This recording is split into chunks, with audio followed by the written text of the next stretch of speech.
सभी भक्तों से निवेदन है कि चरितावली शुरू होने के पहले आप इस वीडियो को लाइक करके चैनल को सब्सक्राइब कर लीजिए और कमेंट में भक्त महाराज की जय, श्री सीताराम जी महाराज की जय लिखिए।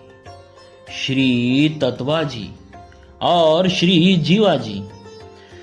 परम भक्त श्री तत्वा जी एवं श्री जीवा जी दक्षिण देश के निवासी थे। ये अपने वंश का उद्धार करने वाले तथा जगत प्रसिद्ध संत हुए। इनका सुयश आज भी संत समाज में सुशोभित है। ये दोनों भक्त भक्ति रूपी अमृतमय जल के समुद्र के दो दृढ़ किनारे थे। पूर्व आचार्यों की भांति श्री संत भगवंत के प्रति इनकी प्रीति रीति भी दोपहर के बाद पूर्व दिशा की ओर जाने वाले छाया की तरह उत्तरोत्तर बढ़ने वाली थी। इनका स्वभाव रघुवंशियों के समान था।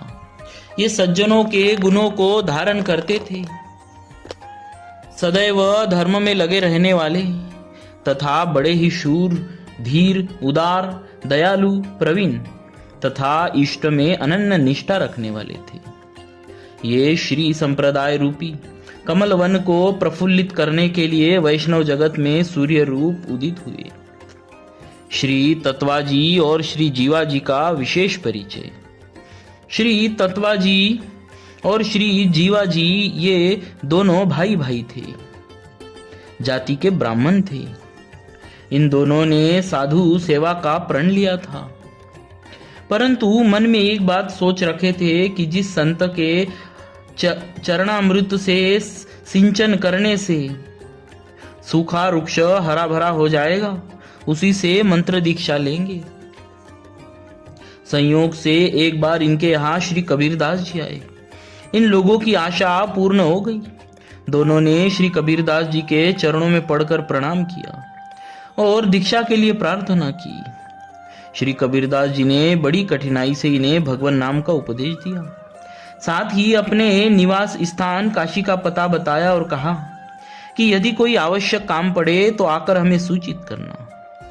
श्री तत्वा जी, श्री जीवा जी के श्री कबीरदास जी से दीक्षा लेने के अनंतर गांव के ब्राह्मणों ने यही समझा कि इनकी तो जाति ही नष्ट हो गई। फिर तो सबने सलाह करके इनको अपने खान पान की पंक्ति से बहिष्कृत कर दिया। इनकी कन्या का अपने पुत्र से विवाह करने को कोई तैयार नहीं हुआ। तब इन्होंने सब बात कबीरदास जी से कही। श्री कबीरदास जी ने सोच विचार कर कहा कि तुम दोनों भाई आपस में ही सगाई की चर्चा कर लो। फिर तो घर आकर उन्होंने वैसा ही विचार व्यक्त किया। यह देख सुनकर जाति बिरादरी वालों में खलबली मच गई। श्री तत्वा श्री जीवा जी ने कहा कि हम तो ऐसा ही करेंगे। इन लोगों को अपने निश्चय में दृढ़ देखकर जाति बिरादरी के सभी लोग कहने लगे कि आप लोग अपना हट छोड़ दीजिए, हम आपको अपनी पंक्ति में लेने तथा पुत्र और पुत्रियों का अपने कुल गोत्र में विवाह कराने का वचन देते हैं। तब एक भाई पुनः श्री कबीरदास जी से पूछने को काशी गया।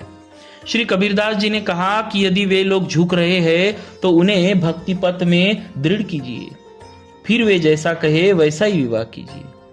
श्री गुरुदेव के आज्ञा अनुसार सभी कुल कुटुंबियों को भक्ति में आरूढ़ करके इन्होंने अपनी कन्याएं उन्हें दी और उनकी कन्याओं से अपने पुत्रों का विवाह किया। उन लोगों ने भी प्रसन्न होकर इन्हें अपनी पंक्ति में मिला लिया। ऐसी थी श्री तत्वा जी श्री जीवा जी की दृढ़ गुरु निष्ठा एवं संतों के प्रति सद्भाव।